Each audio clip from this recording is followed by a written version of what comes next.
যারা সুদ খায় তারা মাথা উঁচু করে দাঁড়াতে পারবে না, দাঁড়ালেও তার দাঁড়ানো হবে সে ব্যক্তির মতো যাকে শয়তান নিজস্ব পরশ দিয়ে দুনিয়ার লোভ লালসায় মহাচ্ছন্ন করে রেখেছে।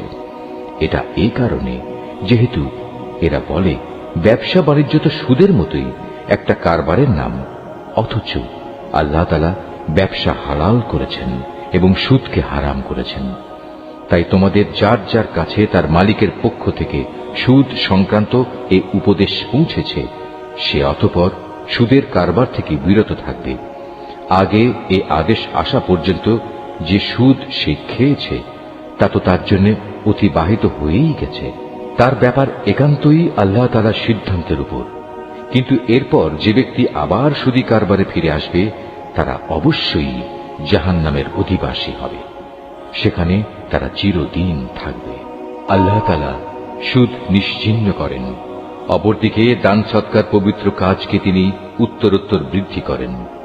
আল্লাহ তাআলা তার নিয়ামতের প্রতি অকৃতজ্ঞ পাপিষ্ঠ ব্যক্তিদের কখনো পছন্দ করেন না। তবে যারা সত্যিকার অর্থে আল্লাহ তাআলার উপর ঈমান এনেছে এবং ভালো কাজ করেছে, নামাজ প্রতিষ্ঠা করেছে, যাকাত আদায় করেছে, তাদের সেদিন কোনো ভয় থাকবে না, তারা সেদিন চিন্তিতও হবে না। হে ঈমানদার লোকেরা, তোমরা সুদের ব্যাপারে আল্লাহকে ভয় করো।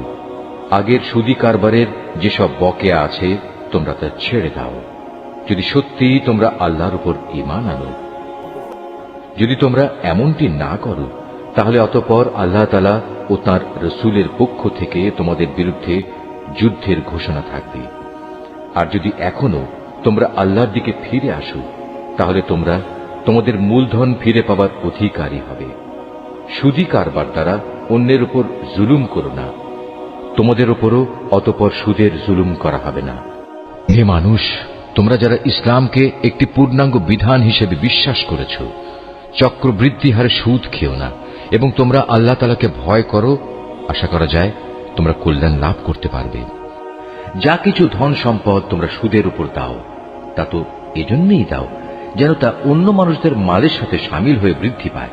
আল্লাহ তাআলার দৃষ্টিতে তা কিন্তু মোটেই বাড়ে না। অপরদিকে যে যাকাত তোমরা দান করো তা যেহেতু একান্তভাবে আল্লাহ তাআলাকে সন্তুষ্ট করার উদ্দেশ্যে দান করো, তাই বরং বৃদ্ধি পায়। জেনে রেখো, এরাই হচ্ছে সেসব লোক যারা যাকাতের মাধ্যমে আল্লাহর দরবারে নিজেদের সম্পদ বহুগুণে বাড়িয়ে নেয়। আল্লাহ তাআলা সেই পরাক্রমশালী সত্তা যিনি তোমাদের সৃষ্টি করেছেন, অতঃপর তিনি তোমাদের রিজিক দান করেছেন। তিনিই আবার তোমাদের মৃত্যু দেবেন, অতঃপর কিয়ামতের দিন তিনি তোমাদের আবার জীবন দেবেন। তোমরা যাদের আল্লাহর সাথে শরীক করে নিয়েছ তাদের কেউ কি এমন আছে যে এর কোনো একটি কাজও করতে পারবে? মূলত তারা আল্লাহর সাথে যাদের শরীক বানায় আল্লাহ তাআলা তা থেকে অনেক পবিত্র, অনেক মহান। মানুষের কৃতকর্মের দরুন জলে স্থলে সর্বত্র আজ বিপর্যয় ছড়িয়ে পড়েছে। মূলত আল্লাহ তাআলা তাদের কতিপয় কাজকর্মের জন্য তাদের শাস্তির স্বাদ আস্বাদন করাতে চান, যাতে করে তারা সেসব কাজ থেকে ফিরে আসে। হে নবী, তুমি বলো, তোমরা আল্লাহর জমিনে ভ্রমণ করো এবং যারা আগে এখানে মজুদ ছিল আল্লাহ তাআলাকে অস্বীকার করায় তাদের কি পরিণতি হয়েছিল তা অবলোকন করো। মূলত তাদের অধিকাংশ লোকই ছিল মুশরিক। অতএব হে নবী, তুমি তোমার নিজেকে সত্য দ্বীনের উপর প্রতিষ্ঠিত করে রাখো আল্লাহ তাআলার পক্ষ থেকে ভয়াবহ দিনটি আসার আগে পর্যন্ত, যা কেউই ফিরিয়ে রাখতে পারবে না। আর সেদিন যখন আসবে তখন মোমেন ও কাফের সবাই আলাদা হয়ে যাবে। যে ব্যক্তি আল্লাহ তাআলাকে অস্বীকার করল তার এক কুফরি আযাব হিসেবে তার উপরই এসে পড়বে। অপরদিকে যে ব্যক্তি নেক আমল করল তারাই যেন এর মাধ্যমে নিজেদের জন্য সুখ সজ্জা রচনা করল। মূলত যারাই আল্লাহ তাআলার উপর ঈমান আনবে এবং সে অনুযায়ী নেক আমল করবে, আল্লাহ তাআলা তাঁর অনুগ্রহ দ্বারা তাদের যথোপযুক্ত বিনিময় দান করবেন। আল্লাহ তাআলা কাফেরদের কখনো পছন্দ করেন না। তার মহান কুদরতের নিদর্শন সমূহের মাঝে এও একটি যে তিনি তোমাদের কাছে বৃষ্টির সুসংবাদবাহী বাতাস প্রেরণ করেন, যাতে করে তিনি তোমাদের তার অনুগ্রহের স্বাদ আস্বাদন করাতে পারেন।